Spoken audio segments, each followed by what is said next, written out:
اعوذ باللہ من الشیطان الرجیم، بسم اللہ الرحمن الرحیم۔ السلام علیکم 9th کلاس، کیسے ہیں سب بچے؟ اللہ تعالیٰ آپ کو ہنستا مسکراتا رکھے، زندگی میں کامیاب و کامران کریں۔ جی بچوں، آج اسلامت لازمی میں ہم پڑھ رہے تھے بری عادات سے اجتناب۔ اب ہم اس کی ایکسرسائز کریں گے، درست جواب کا انتخاب کریں۔ ابلیس نے حضرت آدم علیہ السلام کو سجدہ کرنے سے انکار کیا، تکبر کی وجہ سے، مال و دولت کی وجہ سے، کثرت علم کی وجہ سے، فرشتوں کا سردار ہونے کی وجہ سے۔ اب اس کا صحیح آنسر کیا ہے؟ تکبر کی وجہ سے۔ یہود مدینہ کی نبی کریم خاتم النبیین صلی اللہ علیہ وسلم پر ایمان لانے کی وجہ تھی حسد، مال و دولت، غرور، لا علمی۔ اب اس میں صحیح آنسر کیا ہے؟ حسد۔ حدیث نبوی خاتم النبیین صلی اللہ علیہ وسلم کے مطابق منافق کی ایک نشانی یہ بھی ہے جھوٹ بولنا، سچ بولنا، کنجوسی کرنا، بغاوت کرنا۔ اب اس میں صحیح آنسر کیا ہے؟ جھوٹ بولنا۔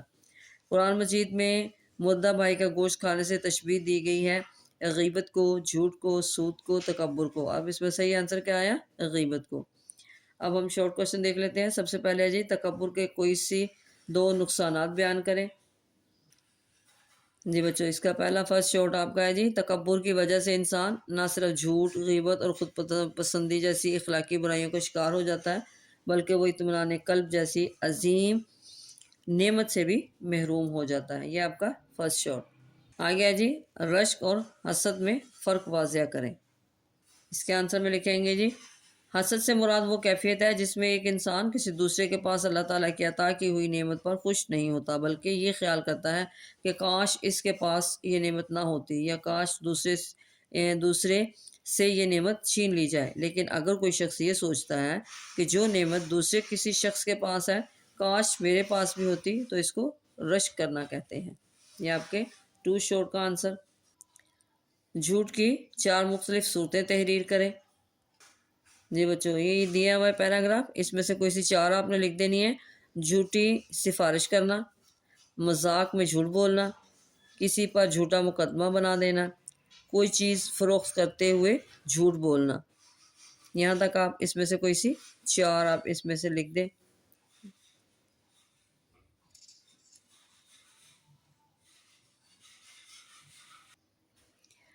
آگے جی، غیبت اور بہتان باہمی تعلقات کی خرابی اور معاشرتی بگاڑ کی جڑ ہے، وضاحت کریں۔ جی، اس کے آنسر میں لکھیں گے، غیبت اور بہتان کی وجہ سے معاشرے میں کینے اور دشمنی کو فروغ ملتا ہے، ایک دوسرے کے بارے میں دل میں نفرت پیدا ہوتی ہے۔ ان دونوں کا تعلق ایسی برائیوں سے ہے جو معاشرے میں باہمی تعلقات کی خرابی اور معاشرتی بگاڑ کا سبب بنتی ہیں۔ گویا غیبت اور بہتان باہمی تعلقات کی خرابی اور معاشرتی بگاڑ کی جڑ ہے۔ یہ تھے آپ کے شارٹ۔ اب آپ کے لانگ کوسچن ہیں جی۔ پہلے کیا جی، تکبر، حسد، جھوٹ، غیبت اور بہتان۔ پہلے ہم تکبر کی ہیڈنگ بنا لیتے ہیں۔ جی بچوں، پہلے ہیڈنگ آپ نے بنانی ہے تکبر کا مفہوم۔ تکبر حق کی مخالفت اور دوسرے لوگوں کو حقیر جاننے کا نام ہے۔ اب دوسری ہیڈنگ بنے گی آپ کی جی، تکبر بہت بری اور بڑی بیماری ہے۔ انسان کی باطنی بیماریوں میں تکبر بہت بری اور بڑی بیماری ہے۔ اس بیماری میں مبتلا شخص کو متکبر اور مغرور کہا جاتا ہے۔ اس طرح کا شخص گویا کہ خود کو دھوکہ دے رہا ہوتا ہے۔ اب یہاں پہ بنائیں گے قرآن مجید میں تکبر کی مذمت۔ اللہ تعالیٰ نے قرآن مجید میں تکبر کرنے والوں سے ناپسندیدگی کا اظہار کرتے ہوئے ارشاد فرمایا، اِنَّهُ لَا يُحِبُّ الْمُسْتَكْبِرِينَ، بے شک وہ تکبر کرنے والوں کو پسند نہیں کرتا۔ اب یہاں پہ ہیڈنگ بنائیں گے تکبر کی مختلف صورتیں۔ تو اس میں کیا آئے گا جی، تکبر کی 3 مختلف صورتوں میں سر فہرست اللہ تعالیٰ کے ساتھ خود کو شریک ٹھہرانا، جیسے فرعون اور نمرود نے رب ہونے کا دعویٰ کیا۔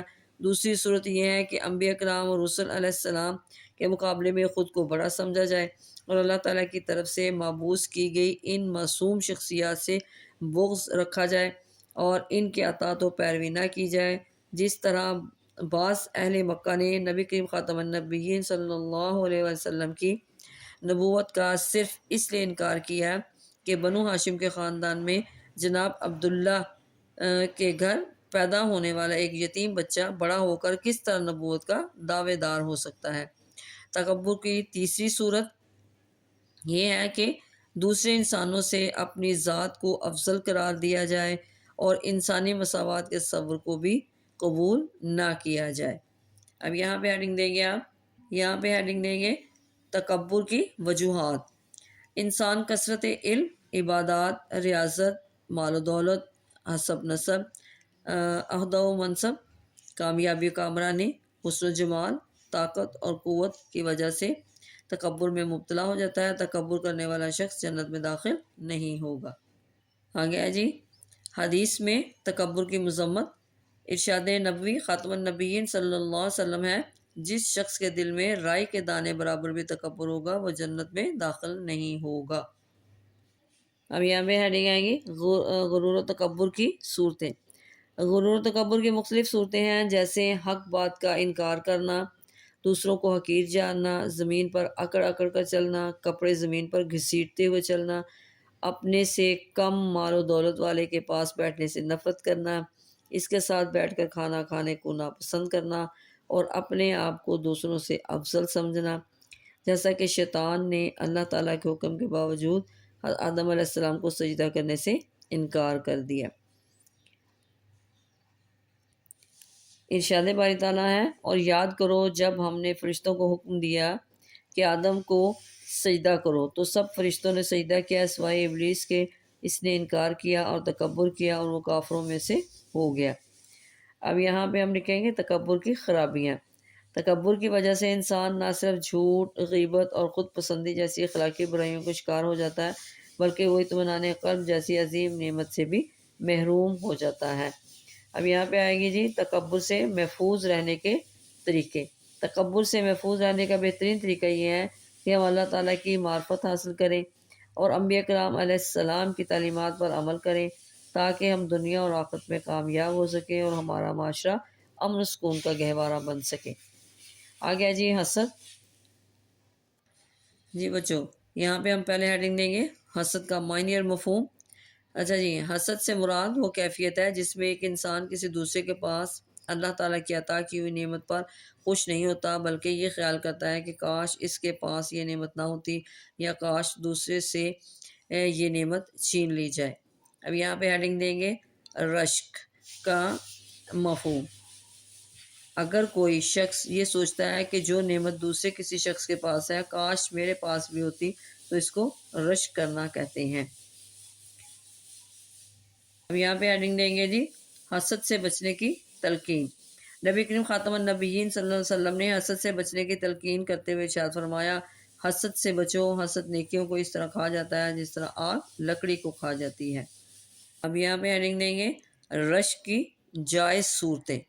رشک کرنا حرام نہیں بلکہ اللہ تعالیٰ کی عطا کردہ نعمتوں اور کسی کی اچھی عادت اور عمل کو رشک کی نگاہ سے دیکھنا جائز ہے۔ نبی کریم خاتم النبیین صلی اللہ علیہ وسلم نے رشک کے جائز ہونے کے حوالے سے ارشاد فرمایا، رشک کے قابل تو دو ہی آدمی ہیں، ایک وہ جسے اللہ نے قرآن دیا اور وہ اس کی دن رات تلاوت کرتا رہتا ہے، اور دوسرا وہ جسے اللہ نے مال دیا اور وہ اسے اللہ کی راہ میں دن رات خرچ کرتا رہا۔ اچھا جی یہاں پہ ہیڈنگ دیں گے حسد کا تعلق۔ حسد کا تعلق دل سے ہے، افعال سے نہیں، لہٰذا جو شخص کسی بھی مسلمان کی برائی چاہے وہ حاسد ہے۔ اب یہاں پہ دیں گے حسد کا سب سے بڑا نقصان۔ بعض اوقات انسان اس حد تک گر جاتا ہے کہ حسد کی وجہ سے قتل و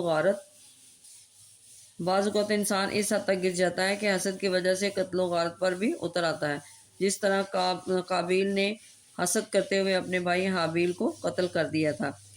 حاسد اپنی تخلیق کا مقصد بھی کھو بیٹھتا ہے اور مایوسی کی دلدل میں دھنستا چلا جاتا ہے، جیسا کہ یہود مدینہ محض حسد کی وجہ سے رسول اللہ خاتم النبیین صلی اللہ علیہ وسلم پر ایمان لانے سے محروم رہے۔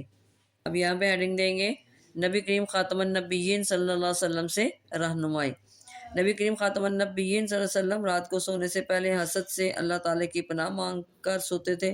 آپ خاتم النبیین صلی اللہ علیہ وسلم معوذتین، سورۃ الفلق، سورۃ الناس اور آیت الکرسی پڑھتے اور اپنے ہاتھ پر پھونک مار کر پورے جسم پر مل لیتے تھے۔ یہ تھا حسد۔ جی بچوں اگلا ٹاپک ہمارا ہے جھوٹ۔ اب اس میں پہلے آپ کی ہیڈنگ بنے گی جی جھوٹ کا مفہوم۔ جھوٹ سے مراد ایسی بات یا دعویٰ ہے جو حقیقت کے خلاف ہو اور اسے جان بوجھ کر کسی کو گمراہ کرنے یا دھوکہ دینے کی غرض سے یہ بیان کیا جائے۔ اب اگلی ہیڈنگ ہے جی جھوٹ کو حرام قرار دینا۔ تمام مہذب معاشروں اور آسمانی تعلیمات میں جھوٹ کو حرام قرار دیا گیا ہے۔ ارشاد باری تعالیٰ ہے وَاجْتَنِبُوا قَوْلَ الزُّورِ، سورۃ حج آیت نمبر 30۔ ترجمہ اور جھوٹی بات سے پرہیز کرو۔ اللہ تعالیٰ نے قرآن مجید میں سچ بولنے والے مردوں اور سچ بولنے والی عورتوں سے مغفرت اور اجر عظیم کا وعدہ فرمایا ہے۔ سچائی نیکی کا راستہ دکھاتی ہے اور نیکی جنت کا راستہ دکھاتی ہے۔ جھوٹ بولنا منافق کی نشانی ہے۔ اب یہاں پہ ہیڈنگ دیں گے نہیں مومن جھوٹا نہیں۔ یہاں پہ پڑھیں گے جی ایک مرتبہ ایک شخص نے نبی کریم خاتم النبیین صلی اللہ علیہ وسلم سے پوچھا کیا مومن بزدل ہو سکتا ہے؟ آپ خاتم النبیین صلی اللہ علیہ وسلم نے فرمایا جی ہاں۔ پھر پوچھا گیا کیا مومن بخیل ہو سکتا ہے؟ آپ خاتم النبیین صلی اللہ علیہ وسلم نے فرمایا جی ہاں۔ پھر سوال ہوا کہ کیا مومن جھوٹا ہو سکتا ہے؟ آپ خاتم النبیین صلی اللہ علیہ وسلم نے فرمایا نہیں، مومن جھوٹا نہیں ہو سکتا۔ جی بچوں یہاں پہ ہیڈنگ دیں گے جھوٹ کی مختلف صورتیں۔ جھوٹی سفارش کرنا، مذاق میں جھوٹ بولنا، کسی پر جھوٹا مقدمہ بنا دینا، کوئی چیز فروخت کرتے ہوئے جھوٹ بولنا، کسی کی غلط حاضری لگانا، جھوٹی درخواست دینا، جعلی میڈیکل سرٹیفکیٹ دینا، موبائل یا سوشل میڈیا کے ذریعے سے جھوٹی بات کو تشہیر کرنا اور اس طرح کی دیگر تمام چیزیں جھوٹ میں داخل ہیں۔ اب یہاں پہ آئے گا جی صادق اور امین کا لقب۔ آپ خاتم النبیین صلی اللہ علیہ وسلم تجارت اور دیگر معاملات زندگی میں اس قدر سچائی اور دیانتداری سے کام لیتے کہ اہل عرب آپ خاتم النبیین صلی اللہ علیہ وسلم کو صادق اور امین کے لقب سے یاد کرتے تھے۔ اب یہاں پہ آئے گا جی جھوٹ سے شدید نفرت۔ اہل بیت اطہار رضی اللہ تعالیٰ عنہم اور صحابہ کرام رضی اللہ تعالیٰ عنہم ہمیشہ سچ بولتے تھے اور جھوٹ سے شدید نفرت کرتے تھے۔ نبی کریم خاتم النبیین صلی اللہ علیہ وسلم کے فیض یافتہ یہ لوگ جھوٹ سے کس قدر اجتناب کرتے تھے، اس کا اندازہ حضرت انس بن مالک رضی اللہ تعالیٰ عنہ کے اس فرمان سے ہو سکتا ہے۔ وہ فرماتے تھے اللہ کی قسم ہم کبھی بھی جھوٹ نہ بولتے تھے اور ہمیں تو معلوم ہی نہ تھا کہ جھوٹ ہوتا کیا ہے۔ یہاں پہ ہیڈنگ دیں گے جھوٹ کے نقصانات۔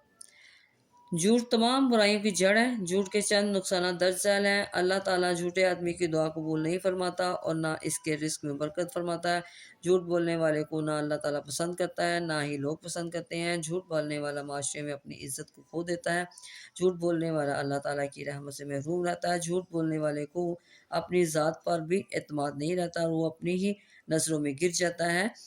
ہمیں اپنی زندگی کا یہ اصول بنانا چاہیے کہ ہمیشہ سچ بولیں اور سچ کا ساتھ دیں اور جھوٹ سے اجتناب کریں۔ جی اگلا ٹاپک ہمارا جی غیبت اور بہتان۔ پہلی ہیڈنگ آپ جی غیبت اور بہتان کا معنی اور مفہوم تحریر کریں۔ غیبت اور بہتان کا معنی ہے کسی کی غیر موجودگی میں اس کی برائی کرنا۔ اگر وہ برائی اس میں موجود ہو تو اسے غیبت کہتے ہیں اور اگر وہ برائی اس میں موجود نہ ہو تو اسے بہتان کہتے ہیں۔ بہتان غیبت سے بھی بڑا گناہ ہے۔ اب یہاں پہ ہیڈنگ بنے گی جی تہمت لگانا۔ کسی پر جھوٹا الزام لگانا بھی بہتان ہے، اسے تہمت لگانا بھی کہتے ہیں۔ اسلام کے عدالتی نظام میں کسی پر تہمت لگانا بہت بڑا جرم ہے۔ تہمت لگانے والے پر 80 کوڑے کی سزا نافذ ہوتی ہے۔ اچھا جی یہاں پہ ہیڈنگ ہم نے دینی ہے اللہ تعالیٰ کی تخلیق پر اعتراض۔ کسی کی جسمانی یا عملی کمزوری، رنگ، نسل، خاندان یا پیشے کی بنیاد پر اسے طعنہ دینا یا اس کی غیبت کرنا سخت گناہ ہے۔ ہر انسان کا خالق اللہ تعالیٰ ہے۔ جب کسی کی جسمانی کمزوری یا شکل و صورت کی بنیاد پر تحقیر کی جاتی ہے تو گویا اللہ تعالیٰ کی تخلیق پر اعتراض کیا جاتا ہے۔ اگلی ہیڈنگ ہے جی آپ کی ہلاکت کا اعلان۔ اسی وجہ سے قرآن مجید میں غیبت کرنے اور طعنہ دینے والے کے لیے ہلاکت کا اعلان کیا گیا ہے۔ کسی کے سامنے اس کی برائی بیان کرنے کو طعنہ اور طنز کہتے ہیں۔ کسی کو طعنہ دینا اور اس پر طنز کرنا بھی حرام ہے۔ ارشاد باری تعالیٰ ہے ہر ایسے شخص کے لیے ہلاکت ہے جو آمنے سامنے طعنہ دینے والا اور پیٹھ پیچھے عیب نکالنے والا ہو۔ اب یہاں پہ ہیڈنگ دیں گے مردہ بھائی کا گوشت کھانا۔ اللہ تعالیٰ نے قرآن مجید میں غیبت کو حرام قرار دیا ہے اور اسے مردہ بھائی کا گوشت کھانے سے تشبیہ دی ہے۔ آگے ہیڈنگ دیں جی قرآن مجید میں غیبت کی مثال۔ قرآن مجید میں سب سے زیادہ سخت مثال غیبت کی بیان کی گئی ہے، کیونکہ یہ ایک ایسا گناہ ہے جس کی وجہ سے معاشرے میں بہت سی اخلاقی خرابیاں پیدا ہوتی ہیں۔ نبی کریم خاتم النبیین صلی اللہ علیہ وسلم نے فرمایا، مسلمانوں کی بدگوئی نہ کیا کرو اور نہ ان کے عیب تلاش کرنے کی کوشش کرو، بلا شبہ جو ان کے عیب تلاش کرنے کی کوشش کرے گا اللہ تعالیٰ بھی اس کے عیب تلاش کرے گا، اور جس کے عیب اللہ تعالیٰ تلاش کرے گا تو اس کے گھر کے اندر رسوا کر دے گا۔ اب یہاں پہ ہیڈنگ دیں گے جی، قبروں والوں کو عذاب۔